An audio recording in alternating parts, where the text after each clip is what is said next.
সাংরসালো ভারতীয় জাতীয় কংগ্রেস नि फिल सारा थामची चुकु संसदमा साल भारतीय जातीय कांग्रेस हागतर यक्षमा चबाओ बेलायनो नांगमानि सामं खलाइया संसदमा साल रुखसावै बदलनि सिनमं नारकतना बागै साकथारिनो सामं खलाइफाया तै बदलनि बागै बायथांनि लांमा याफरिरनाय रकनि नुखुनि बर रकनो बरम याफारजाका साংরসালো আগরতলা रवींद्र शतबर्षिकी भवन आसले पांडाव मानजाका त्रिपुरा प्रदेश कांग्रेस नि काशकु आशीष कुमार साहा कांग्रेस नि एमएलए सुदीप राय बर्मन एमएलए गोपाल चंद्र रायनो खबै हांकरते ब्लक कांग्रेस नि आदंग्र कांग्रेसेर जे मतादर्श गांधीजी नेताजी पंडित जवाहरलाल नेहरू सरदार वल्लभ भाई पटेल मौलाना আবুল কালাম আজাদ এদের নির্দেশিত এদের যে রক্তের আত্মবলিদানের আমাদের স্বাধীনোত্তর লাভ এবং স্বাধীনোত্তর ভারতবর্ষকে পরিচালনা করার ক্ষেত্রে কংগ্রেস দলের যে বলিষ্ঠ ভূমিকা আজকে সারা দেশে তা বিলীন করে দেওয়ার একটা ষড়যন্ত্র লিপ্ত হয়েছে শাসক দল। সারা দেশ জুড়ে দেশের মানুষকে বিভাজিত করে দেশের সম্পদকে লুটে নিয়ে দেশের সম্পদ বিক্রি করে দিয়ে দেশবাসী কল্যাণকামী যে কর্মসূচি সেই কর্মসূচি বিমুখ করে দেশকে যেভাবে পরিচালনা করতে চাইছেন তার বিরুদ্ধে জাতীয় কংগ্রেসের যে লড়াই এই লড়াই দেশব্যাপী একটা নতুন মাত্রা পেয়ে শুরু করার জন্য তৈরি হচ্ছে।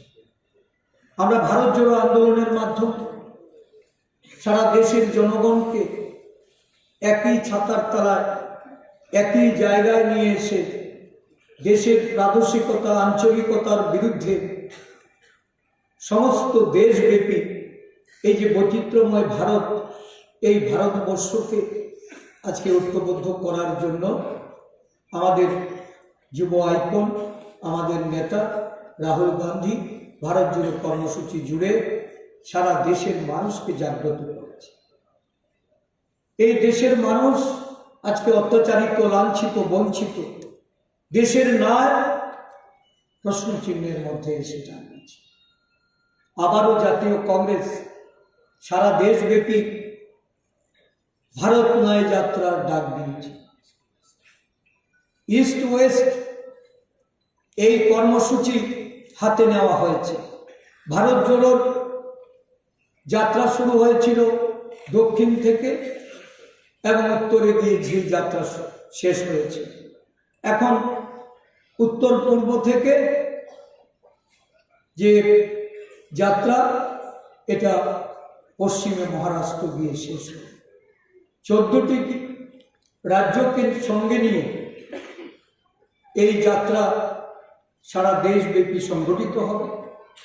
আমরা আশাবাদী ভারতবর্ষের জনগণের কাছে জাতীয় কংগ্রেস যে বার্তা দিতে চাইছে, জাতীয় কংগ্রেস দেশের সংহতি এবং ঐক্য সংস্কৃতি কৃষ্টিকে বাঁচিয়ে রাখার লক্ষ্যে কংগ্রেস নেতৃত্ব যেভাবে ঐক্যবদ্ধ ভারতবর্ষ গঠনের জন্য ভারতীয় নাগরিকদের মর্যাদা অক্ষুণ্ণ রাখার লক্ষ্যে সংবিধান এবং গণতন্ত্রকে কিভাবে অক্ষুণ্ণ রাখা যায় সেই লক্ষ্যে কাজ করে চলেছেন, সেই কাজে দেশের মানুষ সাড়া দিচ্ছে।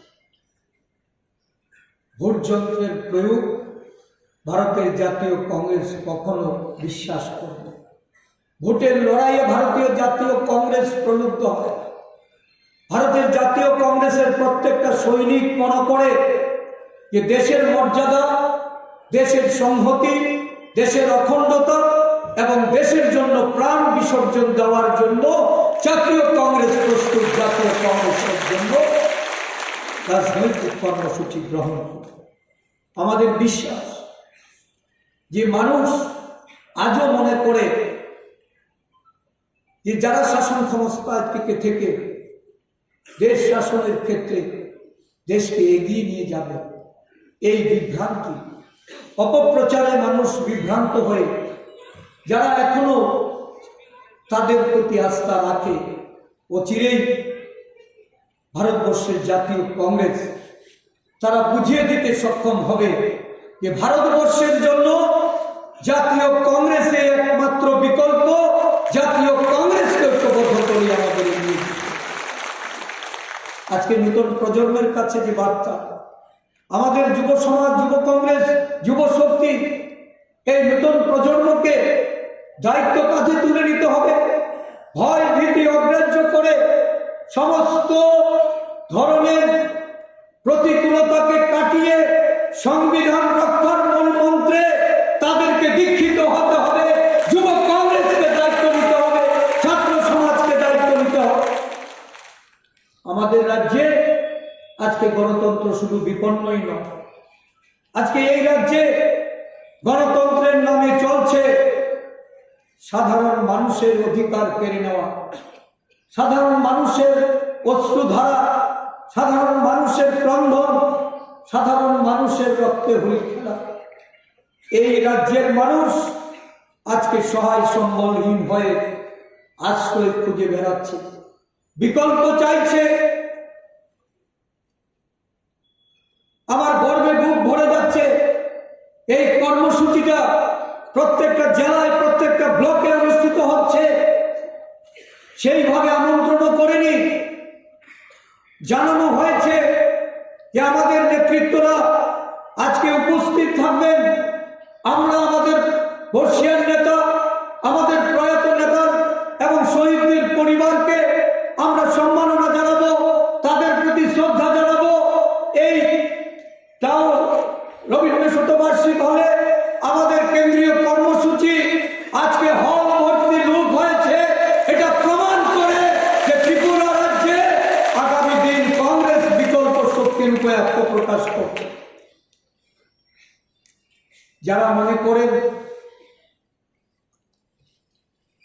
আমরা মাঝখানে আমাদের দুর্বলতা ছিল, দুর্বলতার কারণে আমরা অনেকটা পিছিয়ে ছিলাম,